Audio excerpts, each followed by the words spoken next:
You're listening to the CyberWire Network, powered by N2K.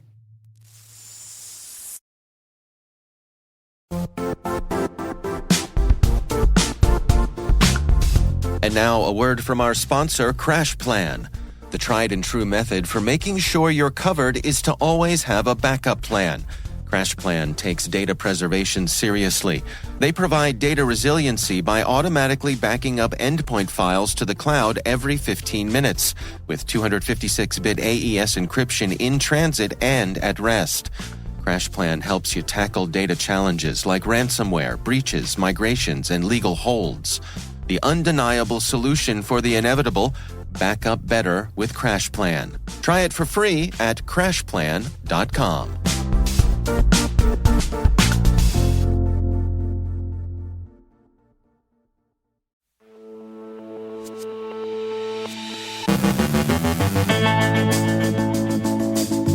The U.S. federal government issues voluntary security guidelines, possible privilege escalation with Google Cloud, and APT compromises JumpCloud. Fin8 reworks its Sardonic backdoor and continues its shift to ransomware. Ben Yelin looks at privacy legislation coming out of Massachusetts. Our guest is Alastair Parr of Prevalent, discussing GDPR and third-party risk. And some noteworthy Russian cybercrime. They don't seem to be serving any political masters. They just want to get paid.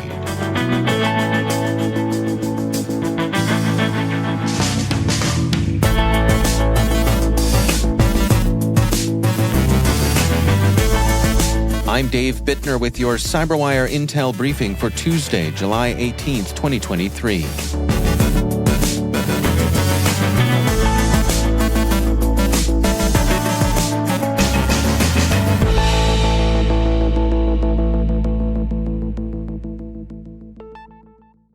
The U.S. federal government has issued some standards and guidelines that affect cybersecurity practices. The NSA and CISA have issued guidance for 5G network slicing, that is, the preparation of a set of logical networks that ride atop a common infrastructure. The guidance, in their words, is intended to help foster communication amongst mobile network operators, hardware manufacturers, software developers, non-mobile network operators, systems integrators, and network slice customers in the hopes that it may facilitate increased resiliency and security hardening within network slicing. CISA has also published a fact sheet outlining free tools for cloud environments to help businesses transitioning into a cloud environment identify proper tools and techniques necessary for the protection of critical assets and data security. And just this morning, the White House has announced a cybersecurity labeling program for smart devices. It's been anticipated for some time. Under the proposed new program, consumers would see a newly created U.S. Cyber Trust Mark in the form of a distinct shield logo applied to products meeting established cybersecurity criteria. The goal of the program is to provide tools for consumers to make informed decisions about the relative security of products they choose to bring into their homes. Manufacturers and retailers who have committed to the voluntary program include Amazon, Best Buy, Google, LG Electronics, Logitech, and Samsung. Orca Security reports a privilege escalation vulnerability, bad.build, in Google Cloud that could open the door to supply chain attacks by allowing an attacker to infect users and customers. Orca wrote this morning, "As we have seen with the SolarWinds and recent 3CX and MoveIt supply chain attacks, this can have far-reaching consequences." Orca's report explains, "By abusing this flaw that enables the impersonation of the default cloud build service account, an attacker can manipulate images in Google's artifact registry and inject malicious code. Any applications built from the manipulated images are then affected, with potential outcomes including denial of service attacks, data theft, and the spread of malware." Orca Security has alerted Google, and Google has closed the vulnerability, but Orca suggests that affected organizations pay close attention to the details of their instances. Orca writes, "The revoked permission wasn't related to artifact registry, which turns the supply chain risk into a persistent one. In view of this, It's important that organizations pay close attention to the behavior of the default Google Cloud Build Service account to detect any possible malicious behavior. Applying the principle of least privilege and implementing cloud detection and response capabilities to identify anomalies are some of the recommendations for reducing risk. JumpCloud announced that its systems were breached in a sophisticated attack conducted by a state-sponsored threat actor. On June 27th, they found unauthorized access to a specific area of their infrastructure and determined that some of that access had begun as early as June 22nd. They saw initially no evidence of an effect on customers, but they took various precautions that included rotating credentials and rebuilding infrastructure in an effort to shore up their network and perimeter. The company is convinced the attack was sponsored by a nation-state, but JumpCloud is unsure which state was behind the attack. In further forensic investigation, JumpCloud discovered further unauthorized activity in the form of unusual activity in the commands framework for a small set of customers. In response, JumpCloud performed a force rotation of all of the admin API keys on July 5th, the same day the unusual activity was discovered. As Ars Technica explains, JumpCloud hosts a user base of over 200,000 organizations with 5,000 paying customers, including Cars.com, GoFundMe, and Foursquare. JumpCloud also engaged its prepared incident response plan, including the participation of their incident response partner, and notified law enforcement authorities. The Symantec Threat Hunter team has released a report detailing a new variant of the Sardonic backdoor associated with the cybercriminal gang Sysphinx, also known as Fin8. This new variant of Sardonic is intended to deliver the Noteworthy ransomware. The Sysphinx tool was discovered in 2022 when it was discovered delivering White Rabbit ransomware. Symantec explained that Fin8's shift toward ransomware was observed in 2021 after the gang infected several compromised systems in the financial sector with the Ragnar ransomware. Symantec writes, "The Sysphinx group's move to ransomware suggests that the threat actors may be diversifying their focus in an effort to maximize profits from compromised organizations." Symantec explains that the cybercrime gang has revised its tools, noting mainly that the newly reworked backdoor has been rewritten in C, as opposed to its previous version, which was written in C++. Additionally, a new backdoor variant seems to be embedded indirectly into a PowerShell script, which differs from its previous version, in which it featured an intermediate downloader shellcode that downloads and executes the backdoor. Symantec concludes its report with a snapshot of the gang, stating, "Sysphinx continues to develop and improve its capabilities and malware delivery infrastructure, periodically refining its tools and tactics to avoid detection. The group's decision to expand from point-of-sale attacks to the deployment of ransomware demonstrates the threat actors' dedication to maximizing profits from victim organizations. The tools and tactics detailed in this report serve to underscore how this highly skilled financial threat actor remains a serious threat to organizations." And finally, integritas. That's what we've heard the Roman legionnaires would say to their centurion, to report that their armor and the rest of their gear was intact and in order, and that they themselves were standing tall and looking good. Integritas, one, whole, solid, consistent with one's duty, or more generally with one's values. That's integrity. And it's worth remembering that there can be a kind of integrity even among criminals, a bit of honor among thieves. We've grown accustomed to seeing criminal gangs and hacktivists function during the hybrid war Russia has unleashed against Ukraine as either privateers or auxiliaries, operating in the interest of one of the belligerents. Usually that belligerent has been Russia, and the extent to which the Russian security and intelligence agents have made use of their country's criminal classes is one of the striking features of the war in cyberspace. It seems, however, that at least one Russian or at least Russophone cyber gang, Red Curl, has continued to act in a purely criminal fashion, not obviously working in the interest of any government. Researchers at FACCT, which the record describes as an offshoot of Group IB, describe Red Curl's action against both Russian and Australian targets.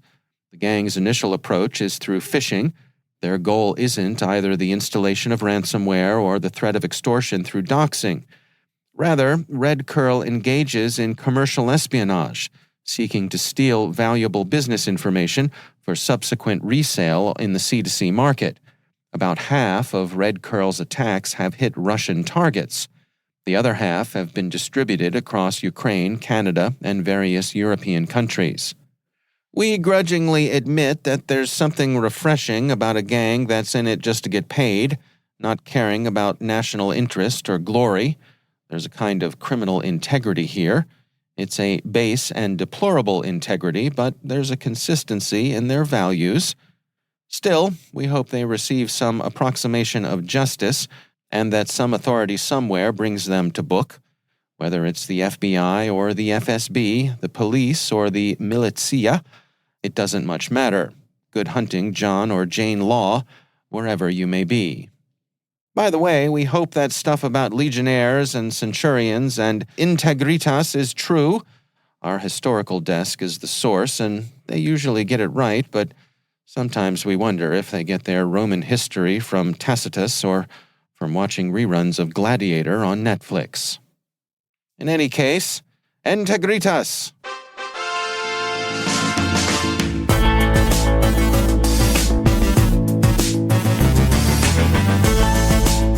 Coming up after the break, Ben Yelin looks at privacy legislation coming out of Massachusetts. Our guest is Alastair Parr of Prevalent, discussing GDPR and third-party risk.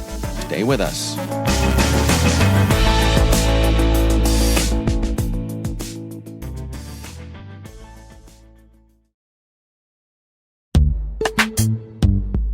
Struggling to secure on-prem apps with modern identity? Don't worry, you're not alone. Join industry leaders from Fortune 500 organizations to secure your apps on any cloud with any IDP, regardless of your environment's complexity. Meet Strata's identity orchestration platform, Mavericks. Say goodbye to the headaches of app refactoring and legacy tech debt.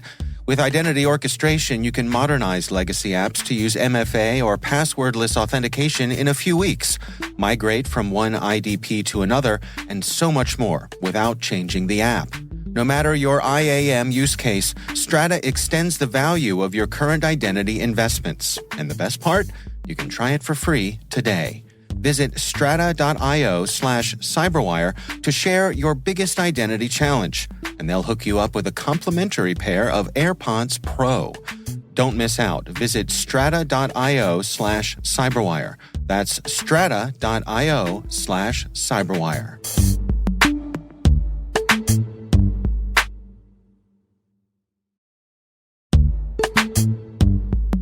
And now, a word from our sponsor, Syntiot. As an 8A Hub Zone minority and women-owned small business company, Syntiot specializes not only in software engineering, but in artificial intelligence and cybersecurity as well. Syntiot's customers, and they retain those customers, include the U.S. Department of Defense, the intelligence community, and the Departments of State and Justice. Their mission is to protect the systems that protect the people who protect us. If you're looking for a partner in accomplishing your mission, check out Syntiot.com. That's Cinteot.com. Your partners in everything data and cybersecurity.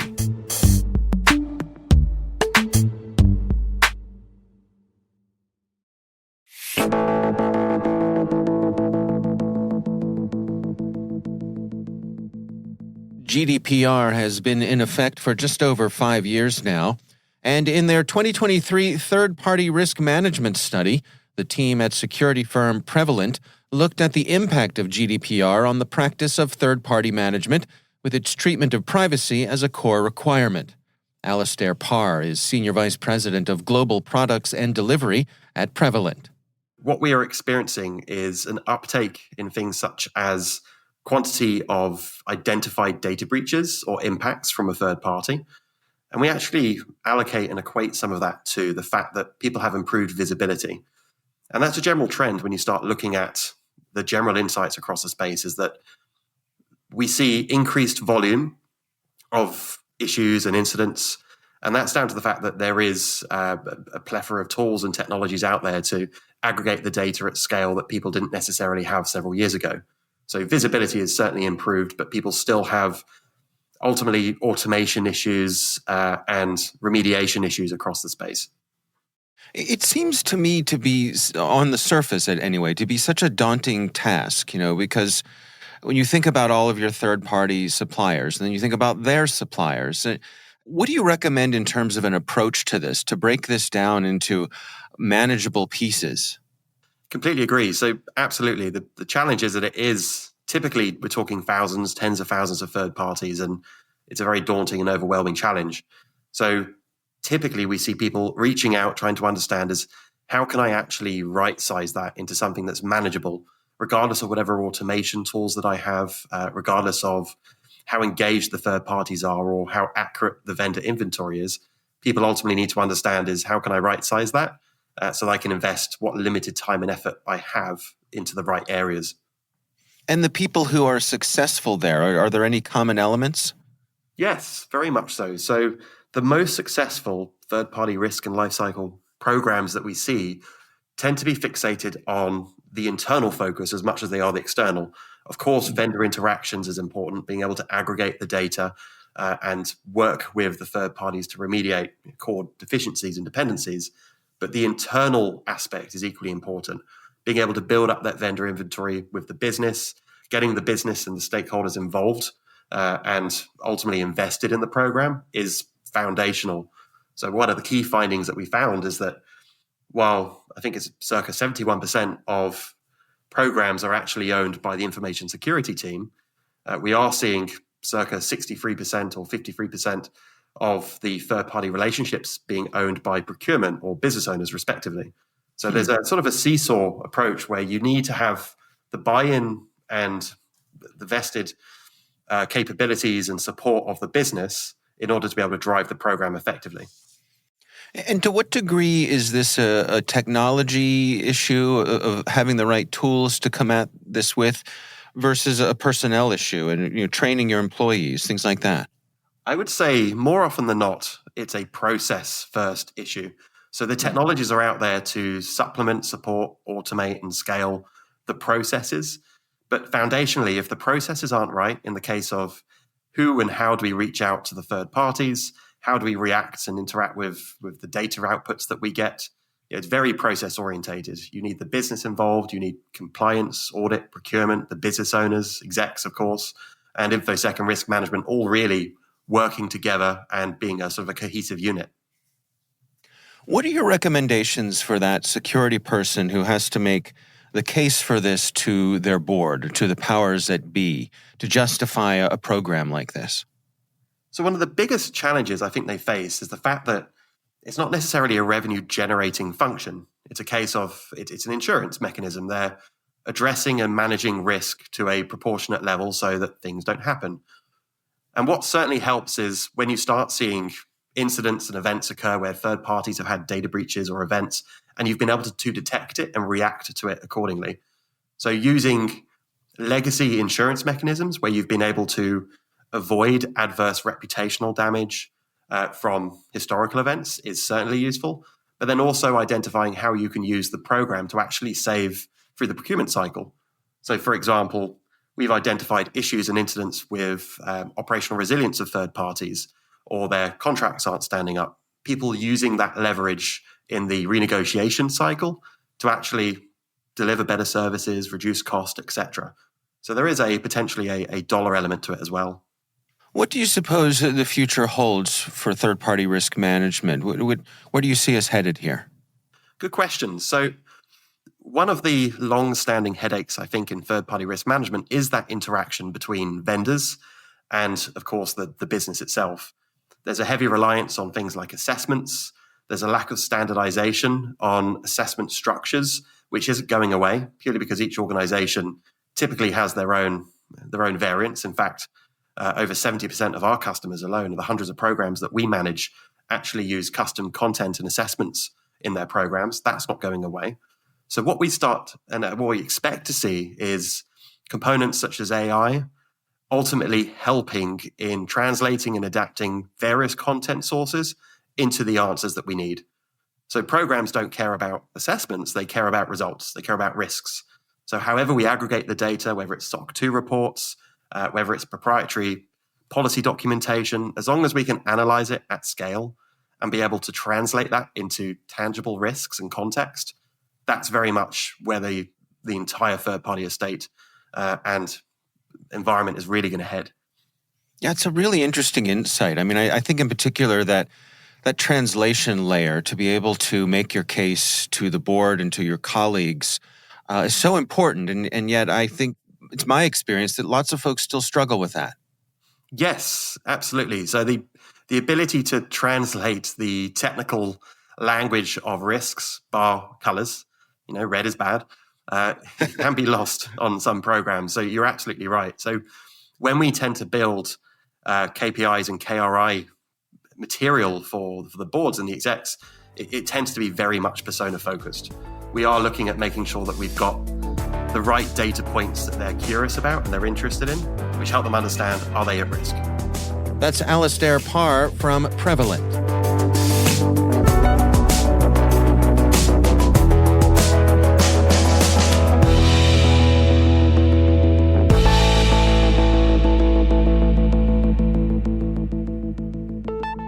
And joining me once again is Ben Yelin. He's from the University of Maryland Center for Health and Homeland Security, and also my co-host over on the Caveat podcast. Ben, it's always great to have you back. Good to be with you, Dave. So, interesting proposed legislation coming out of Massachusetts here when it comes to the buying and selling of location data.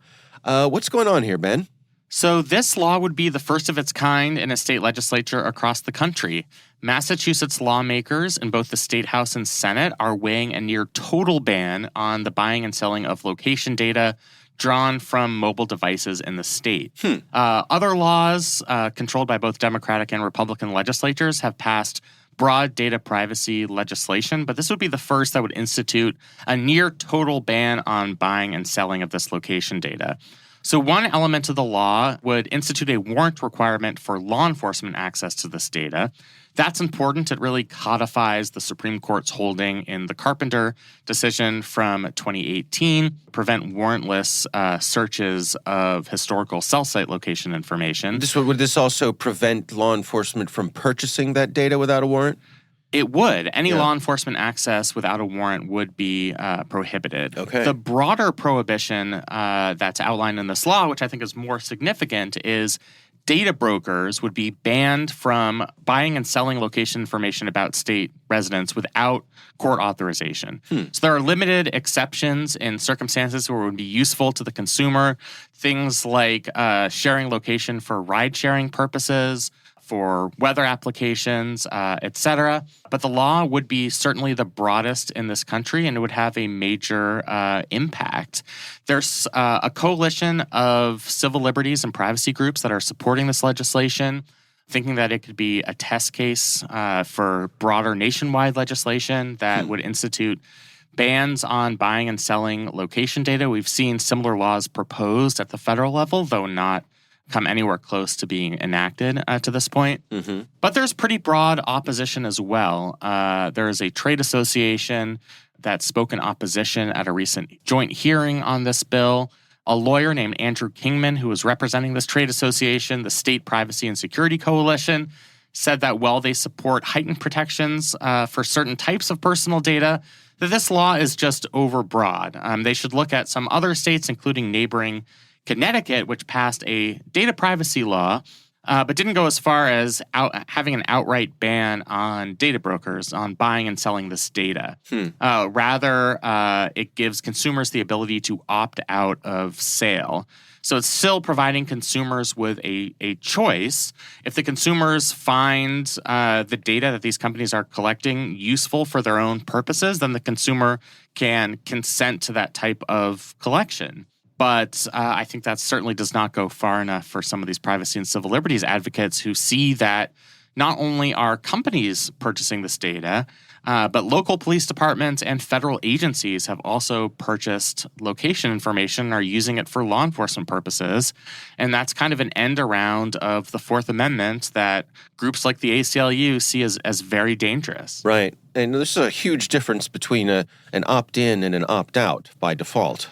Oh, absolutely. I mean, the opt-out means that you have to be technologically savvy enough to take some action to opt out of it. You can bet they'll hide it somewhere. Oh, they'll hide it somewhere deep in the settings. Right, yeah, right, exactly. Your thumbs are gonna get tired trying to find that the page where you can opt out. Whereas an opt-in, that's really the reverse. It kind of goes back to a concept, ironically, from a Massachusetts academic himself, Cass Sunstein, on the idea of a nudge, that it makes a huge difference what the default is, because people are so unable or reluctant to take action to either opt in or opt out that whether the default is opt in or opt out ends up making a huge difference. Yeah. Interesting that this has also caught the attention of abortion rights advocates. What's their interest here? Yeah, so abortion rights advocates have argued persuasively that phone location data, particularly when it's available for sale, could lead to state governments and state where abortions have been either curtailed or prohibited entirely after the Dobbs decision last year, to track people traveling out of state seeking the procedure for the purpose of instituting or initiating prosecution. And that's certainly a valid concern for abortion rights advocates. I think the fact that this data is widely available, that it could be accessed without a warrant, that all it takes is a chunk of change to purchase the data, I think is particularly dangerous for individuals seeking to travel out of state to obtain abortions. And it's not just abortions that have raised particular privacy concerns. They also mentioned in this article digital stalking, national security threats. All of those things can present themselves as problems when data is available for sale. So we have these kind of particular circumstances that have raised concerns for these groups. And I think that's part of the impetus behind the push for this legislation. Is it likely, given the makeup of the Massachusetts legislature, that this will move forward? What do you think? Yes, I would have to say the prognosis is quite positive. The Massachusetts legislatures are dominated by Democrats. There's like 5 Republicans in the entire Massachusetts state legislature. The current majority leader of the Massachusetts State Senate is the sponsor of this piece of legislation. She testified for it at the hearing. So you have a pretty powerful person aligned with this legislation. The governor is a Democrat as well, though that doesn't really matter since the legislature has veto-proof majorities. Right. But yeah, the prognosis, I think, for this legislation is quite positive. All right. Well, we'll keep an eye on that one. An interesting development for sure. Ben Yelin, thanks for joining us. Thank you.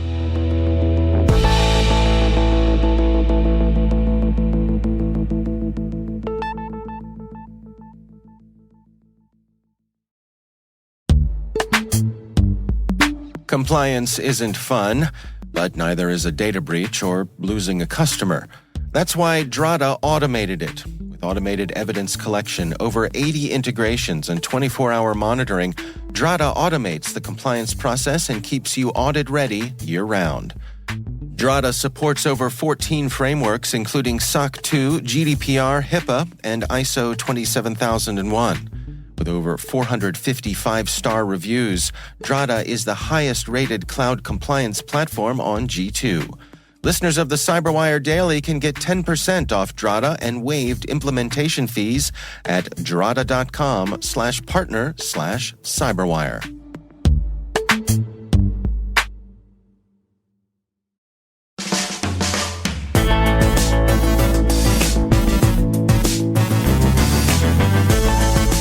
And that's the CyberWire. For links to all of today's stories, check out our daily briefing at thecyberwire.com. We'd love to know what you think of this podcast. You can email us at cyberwire@n2k.com. Your feedback helps us ensure we're delivering the information and insights that help keep you a step ahead in the rapidly changing world of cybersecurity. We're privileged that N2K and podcasts like the CyberWire are part of the daily intelligence routine of many of the most influential leaders and operators in the public and private sector, as well as the critical security teams supporting the Fortune 500 and many of the world's preeminent intelligence and law enforcement agencies. N2K Strategic Workforce Intelligence optimizes the value of your biggest investment, your people. We make you smarter about your team while making your team smarter. Learn more at n2k.com. This episode was produced by Liz Irvin and senior producer Jennifer Iben. Our mixer is Trey Hester, with original music by Elliot Peltzman. The show was written by our editorial staff. Our executive editor is Peter Kilpie, and I'm Dave Bittner. Thanks for listening. We'll see you back here tomorrow.